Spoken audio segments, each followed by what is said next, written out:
अपना कल्याण कर सकती है, और कल्याण तभी होगा जब हम भगवान का भजन करेंगे। अगर हम भजन नहीं करेंगे, बाकी संसार में कुछ भी करेंगे, लेकिन शरीर की उन्नति होगी, पदों की उन्नति होगी, प्रतिष्ठा की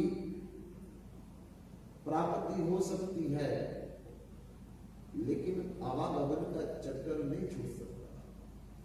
इसलिए गुरु नानक देव जी कहते हैं, कह नानक ये तत्व विचारा, बिना हर भजन नहीं सुधारा। मैं अपने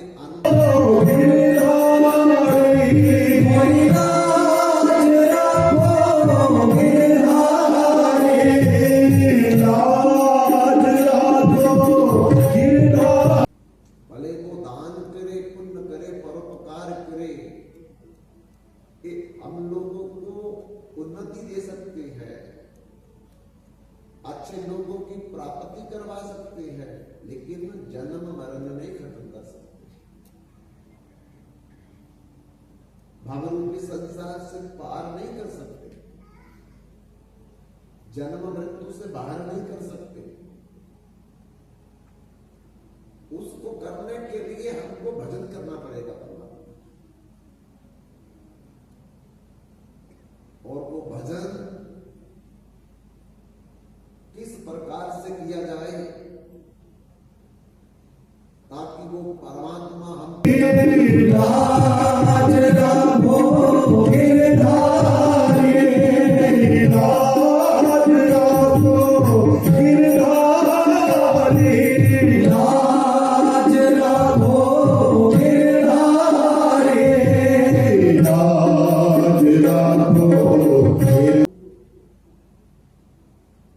ये सारे साधन भगवान तक पहुंचने के लिए बनाए गए हैं, लेकिन इन सब साधनों में जो सरल साधन है, जो जल्दी भगवान को प्रसन्न करता है, वो है भक्ति योग, अर्थात भगवान की सेवा के द्वारा भगवान को प्रसन्न करना। और सेवा भगवान की, भगवान के नाम के द्वारा, भगवान के विग्रह के द्वारा, और भगवान की साक्षात सेवा के द्वारा की जा सकती है। इसलिए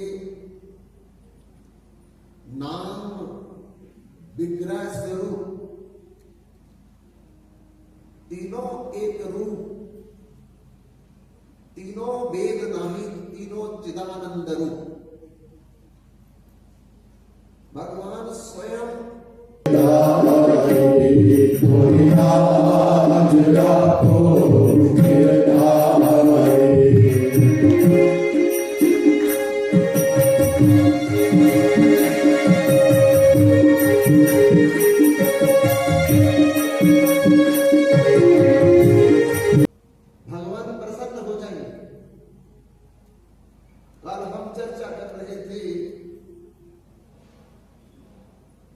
विद्यानगर तेलंग देश में, दक्षिण भारत आंध्र प्रदेश प्रांत में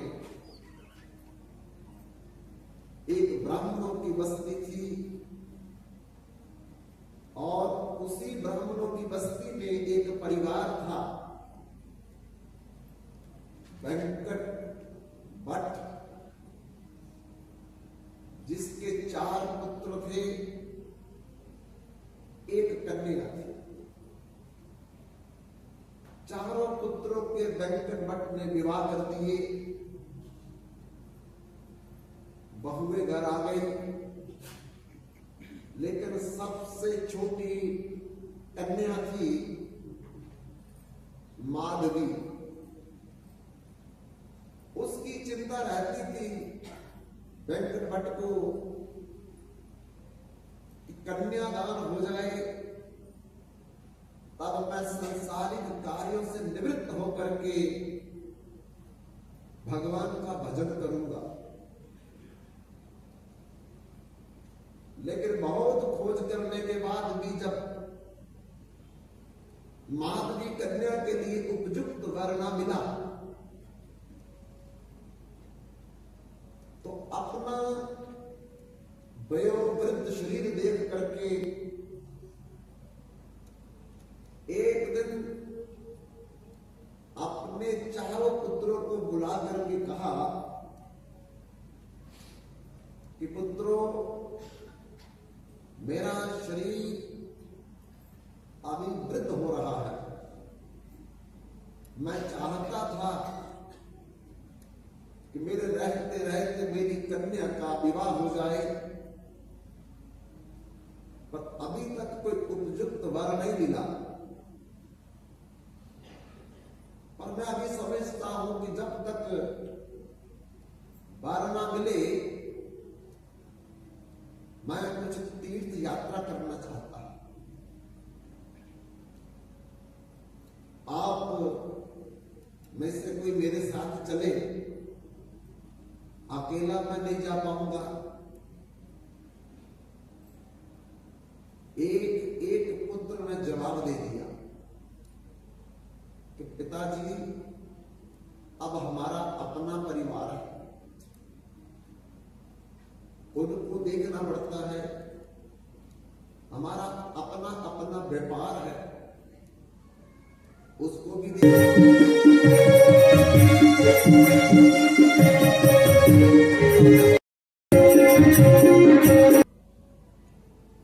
हम धन तो दे सकते हैं, लेकिन अगर आप कहोगे कि आपके साथ हम चले, तो चारों में से आपके साथ कोई भी चलने को तैयार। तब वेंकट भट्ट मन मन में दुखी हुए कि अब मैं वृद्ध हो गया, जब मेरी अपनी संतान मेरे साथ नहीं जाएगी, तो मैं और दूसरे किसी को कैसे बोल सकता हूं। लेकिन फिर भी मन में चिंता रही कि मैं किसी प्रकार उत्तर भारत में जाकर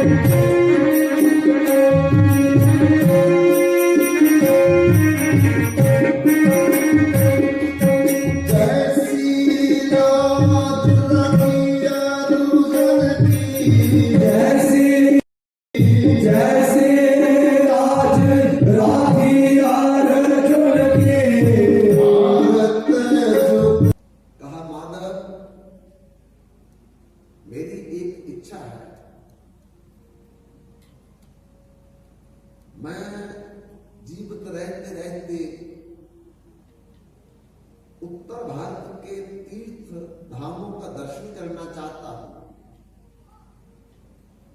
और मैंने एक एक अपने पुत्र को बुला करके पूछा है, पर वो कोई भी साथ चलने को तैयार नहीं। अगर तुम मेरे साथ चलोगे, तुम्हारा आने जाने का सारा खर्चा, कपड़े का खर्चा, खाने का खर्चा मैं दूंगा। माधव नौकर बड़ा प्रसन्न हुआ और कहने लगा कि मालिक, मेरे सर पर मां भी नहीं, पिता भी नहीं, एक कुटिया है, और मैंने तो जीवन में कभी नहीं सोचा था कि मैं तीर्थ यात्रा कभी कर पाऊंगा। आज आपने कृपा करके ये बात कह करके मेरे भाग्य को बदल डाला है। अगर आप मुझे साथ ले चलेंगे तो मैं दिन रात आपकी सेवा करूंगा। ब्राह्मण कहता यही तो मैं चाहता था। तब दोनों मुहूर्त निकाल करके एक दिन उन्होंने यात्रा तय की। पहले हमारे बुजुर्ग कहीं घर से बाहर निकलते तो मुहूर्त निकालते थे, लेकिन आजकल तो संभव नहीं है, क्योंकि टिकट कब की रिजर्व होगी, कब जाना पड़ जाए। अब मुहूर्त देखेंगे तो टिकट नहीं मिलेगी, टिकट मिलेगी तो मुहूर्त नहीं निकलेगा। पर पहले जमाने से यही देखा जाता था कि जब भी कोई बाहर की तरफ निकलता था तो पहले ब्राह्मण से मुहूर्त निकाल करके कदम रखता था। उन्होंने भी मुहूर्त निकाल करके एक दिन निश्चित किया यात्रा के लिए, और एक बैगी बना करके कुछ कपड़े रख लिए, कुछ राशन रख लिया, कुछ पैसे रख लिए। दोनों मालिक और नौकर घर से चल पड़े। चलते चलते जहां भी उनको रात हो जाए, नौकर ब्राह्मण जो माधव है वो जितना राशन साथ में लिया था बना करके वृद्ध ब्राह्मण की सेवा करता है और रात्रि को सोते समय उनके चरणों भी दबाता था, जिससे वो वृद्ध ब्राह्मण बड़ा प्रसन्न होता था।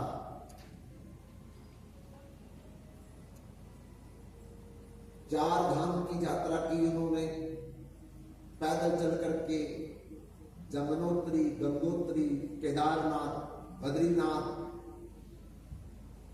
फिर लक्ष्मण झूला, ऋषिकेश, हरिद्वार, अयोध्या, प्रयागराज, उज्जैन, नासिक, जहां जहां कुंभ लगता वहां भी उन्होंने जाकर के स्नान किया और उसके बाद मथुरा चले आए। मथुरा विश्राम घाट में जमुना में स्नान करके रात्रि वही काटी। फिर धीरे धीरे नंदगांव, बरसाना, गोकुल, गोवर्धन का दर्शन करके वृंदावन में चले आए। वृंदावन में उन्होंने पहले तो परिक्रमा की और फिर रात्रि के समय केसी घाट से चल करके बंसीपट, गोपेश्वर महादेव और राधा गोविंद, राधा गोपीनाथ, राधा रमन, राधा गोकुलानंद, राधा श्याम सुंदर, राधा दामोदर, राधा वल्लभ, राधा मदन मोहन और बांके बिहारी जी का दर्शन करके सेवा पुण्य निधि बन इत्यादि जितने भी दर्शनीय स्थल है, दर्शन करने के बाद एक राधा गोविंद जी के पीछे गली जाती है, वहां गोपाल घड़ा नाम के एक भगवान के विग्रह थे। श्री कृष्ण के परपौत्र वज्र नाम के द्वारा 12 विग्रहों की प्रतिष्ठा करवाई थी उन्होंने वृंदावन में, और 22 जमुना के घाट बनवाए थे उस समय जब वो राजा थे, और 5 शिवालय बनवाए थे।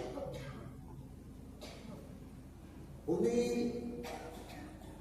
12 विग्रहों में से एक विग्रह जिसको गोपाल घड़ा कहते हैं, उसी मंदिर में रात को रुकने का विचार किया।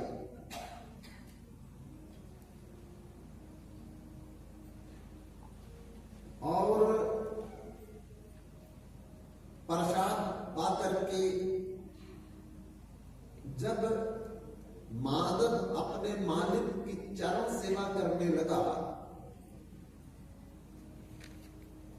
और मालिक उठ करके बैठ गया और कहने लगा कि माधव, आपने मेरी दिन रात सेवा की है, मैं आपकी सेवा का ऋणी हो गया और मैं चाहता हूं कि इस ऋण को कैसे चुका करके आपसे ऋण मुक्त हो जाऊं। माधव ने कहा कि आप तो मेरे पिता के समान है, फिर आप मेरे मालिक भी हैं, स्वामी भी हैं, तो मेरा तो कर्तव्य बनता है, जिम्मेदारी बनती है कि आपकी सेवा करना। इससे कौन सा ऋण है जो आपके ऊपर चढ़ा है मेरा? कहा नहीं, मैंने अपने एक एक पुत्र को बोला था कि मेरे साथ चलो, पर कोई भी चलने को तैयार नहीं हुआ। आपको एक ही बार बोला था और उस दिन से आप मेरे साथ चल करके मेरी सेवा कर रहे हैं। मेरे मन में बार बार एक बात आ रही है और कहने से पहले मैं आपसे पूछना चाहता हूं कि जो मैं कहूं क्या उसे आप मानोगे? माधव ने कहा कि आप मेरे बालिक हैं, पिता के समान हैं, जो कहेंगे मुझे मानना पड़ेगा। नहीं, वचन दो, आप मुकरोगे तो नहीं। माधव ने कहा कि आप कैसी बात कर रहे हैं? आपकी बात को भला मैं कैसे टाल सकता हूं? वृद्ध ब्राह्मण ने कहा कि नहीं, सच बताओ, जो मैं आपसे कहूंगा आपको मेरी बात माननी पड़ेगी। कहिए मालिक, कहिए क्या कहना चाहते हैं आप? अब हाथ पकड़ करके माधव का वृद्ध ब्राह्मण वेंकट भट्ट ने कहा, मैं बहुत चिंता में था कि मेरी कन्या के लिए कोई उपयुक्त वर मिले, लेकिन तुझसे बढ़ करके मैं देखता हूं कि कोई मेरी कन्या के लिए उपयुक्त वर नहीं हो सकता।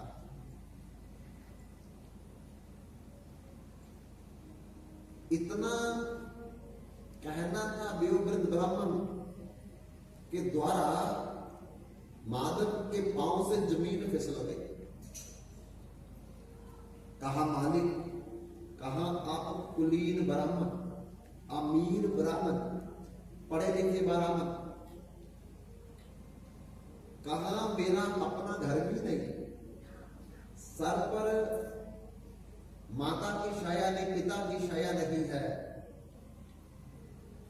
कोई मेरे पास धन नहीं है, कारोबार